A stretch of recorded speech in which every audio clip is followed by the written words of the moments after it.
My name's Frankie Pemberton. Could you lower that just a little bit, please, ma'am? I'm sorry. Thank you. That's good. Thank you very much. First, I've got to apologize to you because I'm not a polished speaker. You're doing wonderfully well. But I'm going to say I'm from Port Aransas. I was from Port Aransas. We had, I'm going to just tell you a little story about the storm. We left and we went to Pleasanton to get away from the storm. And I got a call. I stayed on the phone with the ex-mayor till 11:30 before he lost power. And when he got power back, he called me back and he goes, I haven't been by your house yet, but I found your boat. We had a 25-foot boat in our yard, and it floated 4 blocks away. He personally had put that boat in my yard, so he knew it was mine. He goes, I'll let you know as soon as I can about your home. A little bit later, he called me back and he said, it's gone. It's gone. You know, you've lost it all. So when we could get back to Port Aransas, we were in a motel for like 7 days. And we stayed with a friend because there was nothing there. We went every day, had our property dozed. I had a business there. All the police officers ate with us.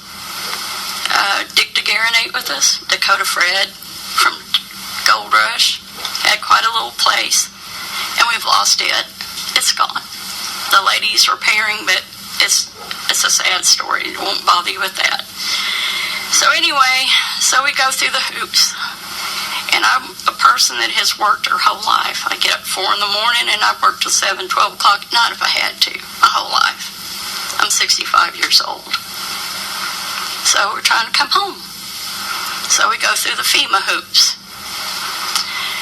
And FEMA came out, and the guy cried. He goes, I've never seen so much destruction. It's horrible. Well, they blessed me with $23,000 to repair my home. And it's a 2-lot area. I had 4 trailers on it. One we were repairing, one that my daughter stayed in and off of, and I groomed dogs out of sometimes. Had a rent trailer and a home. Well, FEMA would only take care of my home, so I just accepted it.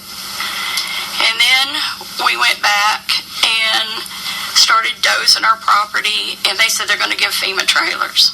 So I went down and was one of the first to apply for a FEMA trailer. Well, conveniently, a week or 2 later, we needed to refill out the papers. So I went and refilled out the papers. I have yet to hear from a FEMA trailer. I've been over 4 times. They go, oh, we got to go over every day. I said, well, I'm coming over every day from Corpus Christi. And then somebody said, well, you got to have a place to put it. And I said, well, I've got a sandy 2-lot corner that 2 trailers would fit on. But I just need 1. And I had a call from a friend that was putting the sprinkler systems in for those FEMA trailers. And 2-3 months ago, he called and he goes, FEMA trailers are done. He shot me a picture of all the FEMA trailers done. And nobody can get one in Port Aransas.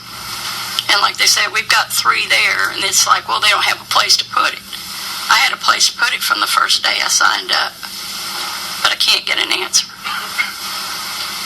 I can't get any help. So I went back to FEMA and said, well, can you extend my housing? Because I have no place to stay. Well, if you go make out this SBA loan, we'll talk to you. But we can't do any more for you unless you get turned down by SBA. And I am computer illiterate, and so my CPA, not a bookkeeper, filled out these papers for me, and he said, you're not going to qualify for SBA loan. And I don't know, I'm sure there's a lot of people that would, but I'm not going to go apply for a $3,000 loan at 65, a $300,000 loan at 65 that I'll never be able to pay back and burden the government with. But the FEMA people said, you need to go apply because we've got rent money sitting here for you. But you got to be turned down by SBA. I said, I'm not going to apply for SBA. I'm not going to do it. And even Red Cross denied me the $400 that they were handing out in vouchers. And I went back and I said, I'm going to say the same thing to FEMA. I went to SBA and I said, here's my home that's no longer there. I don't have a home. I don't have a job. And the people that work for me no longer have a job. And you can't give me $400. You're a disgrace to this country. And so is FEMA at this point, because they have not helped me. They gave me $23,000. But that's not even going to put my house on the 9-foot elevation level. I'm going to have to put it up. So am I going back to Port A? I've got a piece of property there that's bought and paid for. But we'll see. I want to come home. That's my home. And thank y'all for all your time.